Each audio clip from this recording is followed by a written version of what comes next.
Bonjour et bienvenue sur la chaîne. Je vous retrouve aujourd'hui pour la vidéo bilan pâle d'été avec un peu de retard, mais tout doucement je récupère mon retard. Je vous propose de commencer. Installez-vous confortablement. J'ai pris mon petit carnet, j'ai pris mon petit papier et on peut commencer. Donc concernant la pâle d'été, j'avais mis dans cette pâle d'été 59 livres et sur ces 59 livres j'en ai lu 19, donc c'est pas énormément.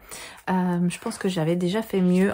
Pâle du printemps, j'en avais lu 26 sur 63 et ici j'en ai lu que 19 sur 59, donc c'est pas foufou, mais c'est pas grave. J'ai lu d'autres choses à côté. Comme vous le savez, ces pâles je les prépare, mais ça veut pas dire que je prendrai que des livres de cette pâle, parce qu'il y a les nouveautés, il y a les envies, il y a les arrivées emprunt bibliothèque, les cadeaux, etc. Donc c'est une pâle pour me faciliter la vie au niveau de la recherche et de la sélection du prochain livre en question, mais c'est pas du tout une pâle où je suis obligée de piocher que là-dedans. C'est juste pour me faciliter un petit peu la vie. Donc bref, sur ces 59 livres, j'en ai lu 19. Je vais passer ça en revue avec vous et les classer. On va les classer.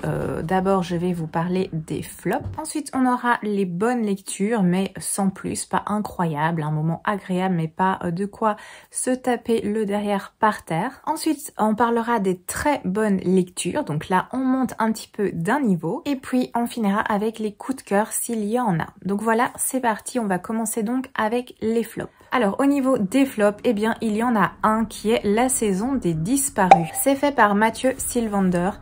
Et c'est une saga, il y a un deuxième tome maintenant qui est sorti, c'est sorti chez l'École des loisirs et je suis vraiment triste parce que ce titre en fait, je pensais que ça allait me plaire parce qu'on est à Londres en 1878 et il y a la season qui commence, donc c'est là que les jeunes filles font leur entrée dans la vie londonienne, leur vie d'adulte, et en même temps on allait suivre deux sœurs qui vont arriver à Londres pour faire leur entrée dans la vie mondaine. Et parallèlement à ça, il y a aussi des disparitions d'enfants qui se passent à Londres, et d'autres villes, d'autres grandes capitales du monde ont également été touchées par cela. Et du coup, il y a également une enquête qui est menée. Donc en voyant ce résumé-là, je me suis dit que ça pouvait être super sympa, une petite enquête comme ça, dans cette atmosphère un peu à la Jane Austen. Je pensais que ça allait beaucoup me plaire et en fait, pas du tout. J'ai vraiment poussé pour le terminer. J'ai trouvé ça beaucoup trop long. L'intrigue ne commençait pas, ne démarrait pas. Il fallait lire presque la moitié du livre avant que l'enquête et vraiment la recherche de ce qui se passe, qui s'attaque à ses enfants dans les différentes capitales et pourquoi démarque à la seconde moitié du livre. Et puis voilà, j'ai pas trouvé ça extrêmement bien fait, c'était un peu flou, un peu brouillon, et malheureusement j'avais perdu du coup mon intérêt pour cette histoire, donc je me suis forcée à le terminer parce que je voulais avoir le fin mot. Finalement, ça se clôture très vite, la fin est très rapide au vu de tout ce qui précède en fait, beaucoup trop rapide. Et du coup, je lirai pas évidemment la suite, ça me semble logique. Donc moi, malheureusement, ce titre, j'en attendais beaucoup et ça ne l'a pas fait. Donc passons pour les flancs. Je vais donc enchaîner avec les bonnes lectures, mais sans plus. Alors, il y a eu d'abord les enquêtes, les folles enquêtes de Magritte et Georgette. J'ai lu le premier tome que j'ai bien apprécié, c'était une sympathique lecture. C'est un livre qui est édité chez Robert Laffont et qui est fait par Nadine Monfils. C'était très plaisant. Je vous remets à chaque fois les petites images à côté parce que j'avoue que j'ai pas été récupérer tous les livres pour vous les montrer, donc je me facilite un peu la vie au niveau de filmer la vidéo, mais pas au niveau du montage. Mais en attendant, je vous mets les petites images. Donc voilà, plaisant, c'était assez nostalgique, c'était bien mené, c'était une chouette petite enquête, donc une lecture agréable. Oh, sinon, il y avait également Graceling, premier tome de la saga Les 7 royaumes. C'est fait par Christine Cachor. Moi, j'ai la version que j'avais trouvée sur Vinted tête en grand format, édité chez Calman Levy. Donc c'était agréable, mais en plus je pense que j'en attendais un petit peu plus parce que cette série en plus elle vient d'être rééditée en format poche. Et j'en avais entendu parler précédemment, ça m'intriguait pas mal et je pense que j'en attendais vraiment beaucoup plus. C'est sympa mais c'est quand même assez jeunesse, c'est pas super abouti, il y a des petites choses qui coincent mais j'ai quand même passé un agréable moment de lecture avec ce premier tome. J'ai la suite d'ailleurs dans ma palle, je pense que j'ai le 2 et le 3, donc je continuerai pour avoir un avis un petit peu plus poussé. Voilà pour celui-là. Dans cette catégorie, je mets aussi Sous les étoiles de Bloomstone Manor. C'est aux éditions Casterman et c'est écrit par Marie Orchard. Alors c'était une agréable lecture, c'est pour ça qu'elle est dans cette catégorie. Et j'ai passé un bon moment, c'était mignon en fait, c'était confortable, c'était tout doux, c'était plein de bons sentiments, plein de bienveillance. C'était vraiment une lecture cosy que je peux vous recommander si vous cherchez une lecture cosy qui est bien faite. Mais voilà, c'était sans plus pour moi. J'ai pas été autant emballée que ça, mais j'ai passé un bon moment. Il y a également Yenny, la promise du dragon. C'est écrit par Nandi Taylor et c'est aux éditions Hachette. Alors, j'avais un petit peu peur avec ce titre, mais finalement, ça s'est bien passé. Ça s'est lu vraiment très vite. C'était intéressant. Il y a eu quelques petites choses qui me dérangeaient, mais il y avait quand même une belle évolution par la suite au fil des pages, parce que le personnage masculin principal au début était extrêmement possessif. À l'extrême, il étouffait le personnage principal féminin. Et il y a pas mal de remises en question par la suite et de réflexion par rapport à son attitude et tout ça, donc ça évolue très bien. Après il y a eu des petits soucis et surtout apparemment il y aura qu'un seul tome, mais ça appelle clairement à une suite parce que le récit se clôture et on a plein encore de mystères et on a plein de choses qui ne nous sont pas expliquées au niveau de l'univers, au niveau de la tribu de Yenny, au niveau de la suite aussi de cette histoire, parce qu'il y a pas mal d'enjeux qu'on va découvrir au fil des pages et de ce premier tome, mais apparemment il n'y aura pas de suite, donc c'est pour ça aussi que je peux pas le mettre dans une autre catégorie, même si j'ai passé un bon moment de lecture avec. Ça se lit très bien, la plume est fluide, mais il y a eu ces petits soucis qui font que je la laisse dans cette catégorie des bonnes lectures, plaisante et agréable. Dans cette catégorie, on a aussi Is, j'ai lu l'intégrale, donc c'est une duologie qui était réunie en un intégral. C'est un livre auto-édité qui m'a été prêté par ma sœur. Le premier tome s'intitule La prophétie, le second tome Le portail.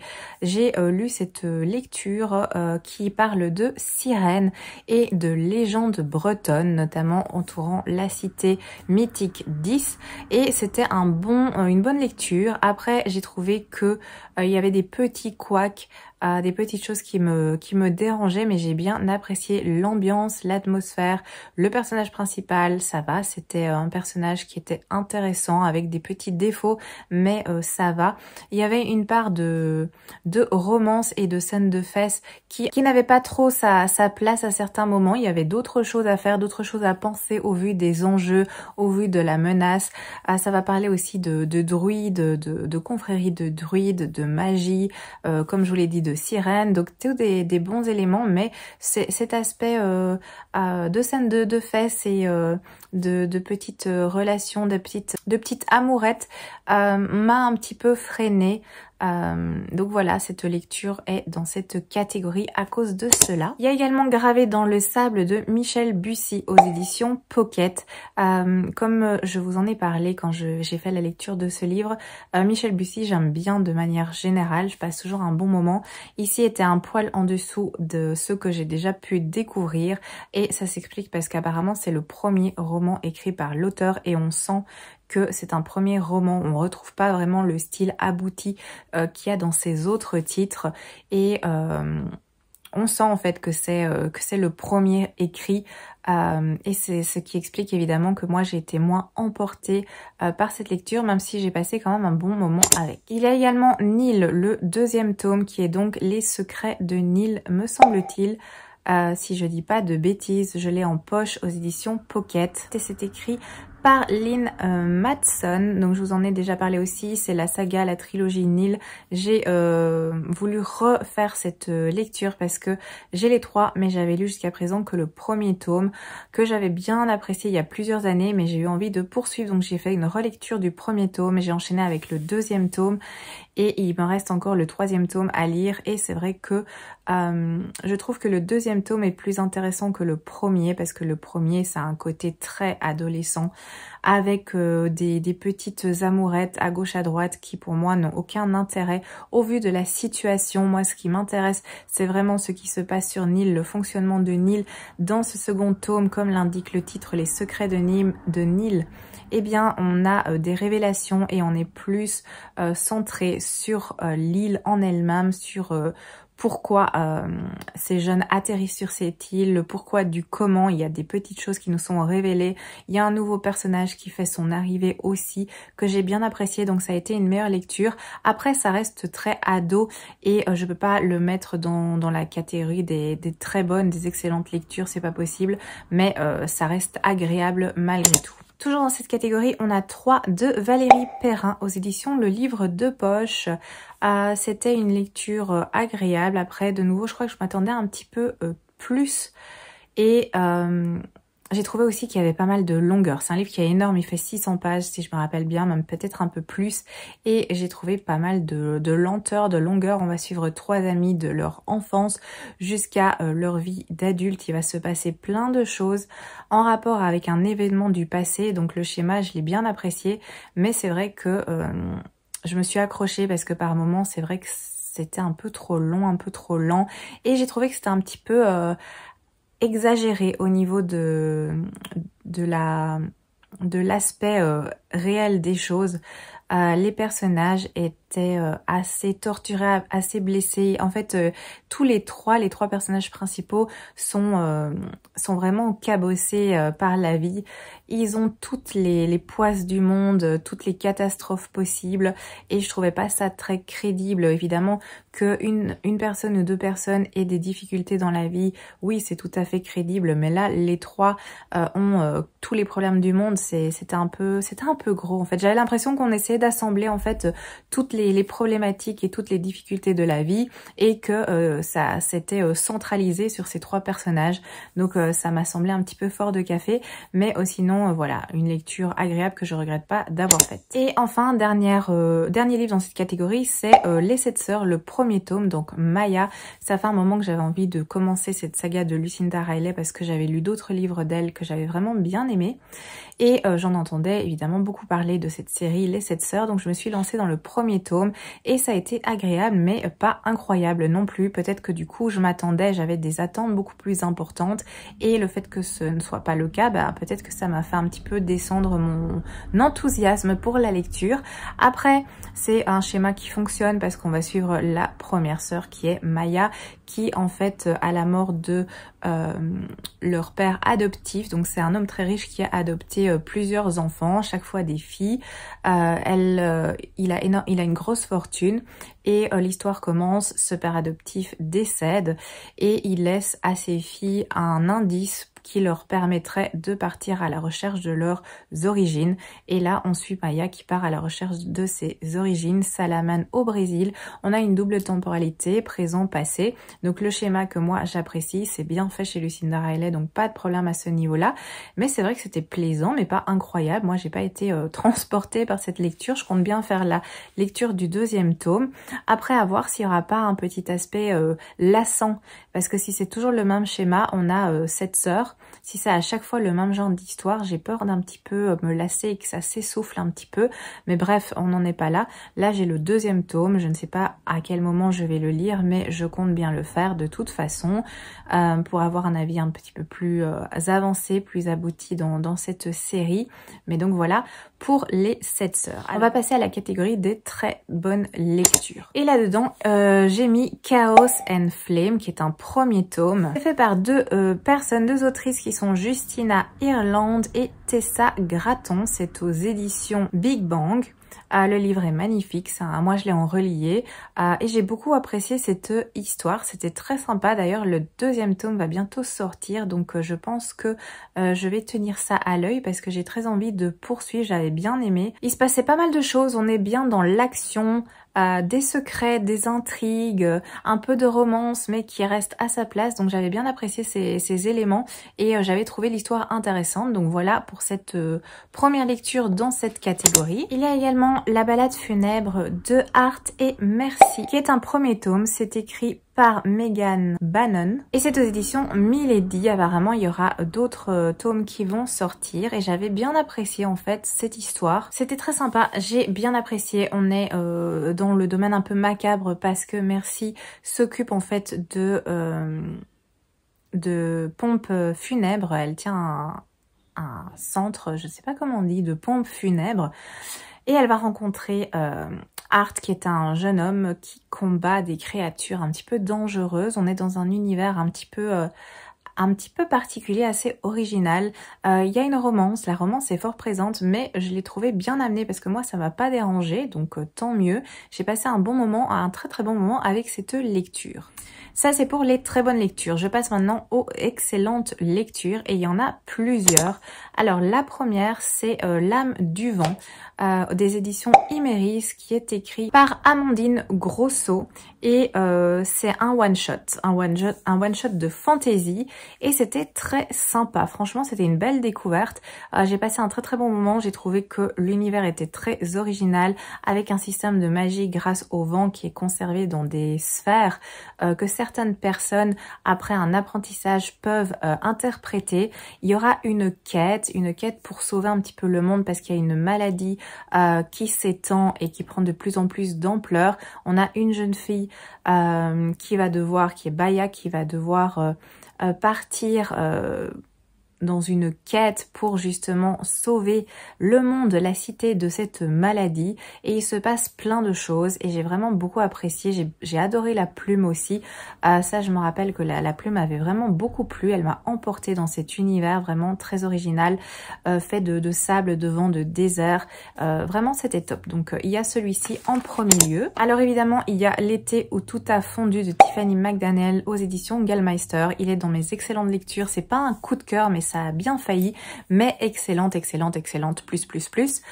J'ai adoré cette histoire. Après, elle fait mal, elle fait mal parce que comme d'habitude, on est plongé et on rencontre une famille dans un petit village, dans un petit patelin où il fait extrêmement chaud, où la canicule a lieu depuis plusieurs jours. On est dans un genre de moiteur, d'atmosphère étouffante avec des tensions. Et on a le procureur de la ville qui s'ennuie un petit peu parce que c'est assez calme comme ville. Et il va passer une annonce où il invite le diable à venir le rencontrer pour discuter de choses de la vie. Et en fait, un petit garçon noir va se présenter et il indique qu'il est le diable et qu'il a répondu à l'annonce. Il va rencontrer le fils de ce procureur qui a plus ou moins le même âge que lui et l'histoire va démarrer là-dessus et c'était vraiment top. Avec des moments difficiles, très difficiles, ça va aborder des thématiques assez dures comme c'est souvent le cas avec Tiffany McDaniel. Enfin, en tout cas, j'ai lu Betty d'elle et celui-là maintenant et j'ai encore le dernier qu'elle a sorti dans ma palle. C'est vrai que c'est des lectures qui malmènent son lecteur mais qui sont tellement bien faites, qui sont tellement incroyables. Donc voilà, excellente lecture. Mais évidemment, à voir si ça pourrait convenir à chacun selon sa sensibilité aussi. Parce qu'il y a des choses très très dures, comme je vous l'ai dit, qui se passent dans ce titre. Autre lecture que j'ai beaucoup appréciée, c'est La promise au visage de fleurs aux éditions Sabran. C'est écrit par Roshani Koshki et j'ai beaucoup aimé cette lecture. C'est un livre qui est pas très épais, mais j'ai adoré l'ambiance, c'était super original. C'est une atmosphère que j'ai beaucoup appréciée. On est sur la thématique des contes de fées. C'est très spécial, c'est très particulier. Je pense pas que ça plaira à tout le monde, mais moi en tout cas, ça a fonctionné. J'ai beaucoup apprécié l'ambiance, l'atmosphère, les secrets.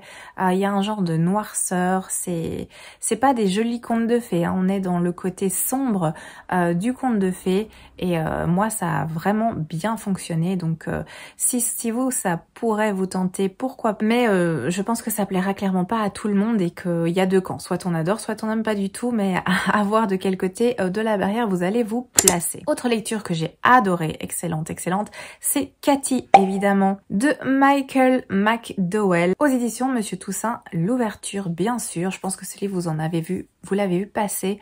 Je vous en ai parlé, j'ai adoré cette lecture. Je pense que sur Livre Addict, j'ai mis un 19, donc à ça aussi d'être un coup de cœur. Ça s'est dévoré, vraiment, c'était top. C'est très sanglant par contre. Il y a aussi pas mal de violence et de brutalité aussi faite à des humains, mais aussi à des animaux. Donc voilà, si vous supportez pas ça, sachez-le, c'est extrêmement sanglant. On suit Cathy, enfin c'est le personnage de Cathy qui est clairement une psychopathe et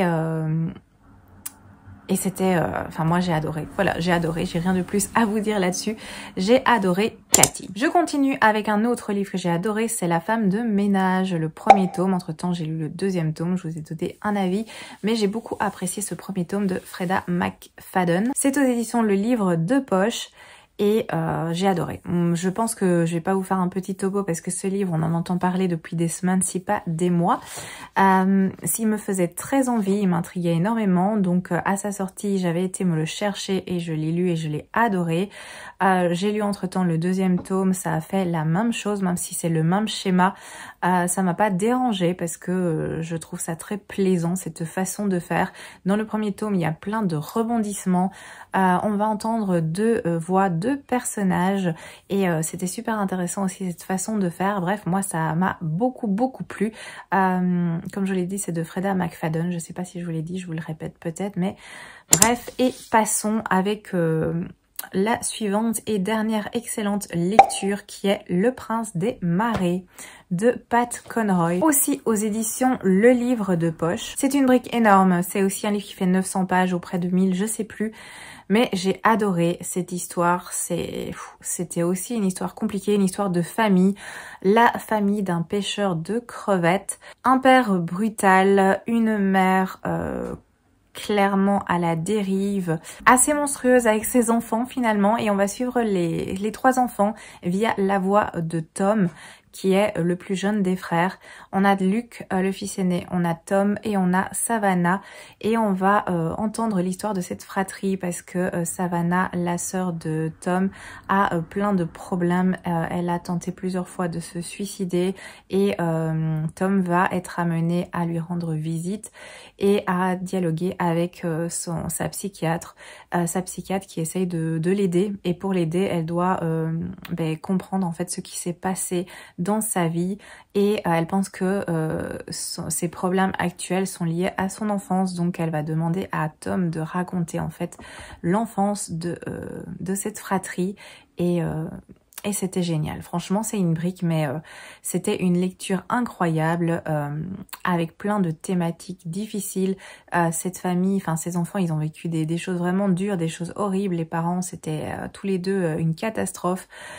Qui a laissé évidemment beaucoup de dégâts, de blessures et de traumas dans leur vie d'adultes par la suite. Il y a beaucoup de tristesse aussi, mais c'était grandiose. C'est vraiment bien amené, c'est bien écrit, c'est bien fait.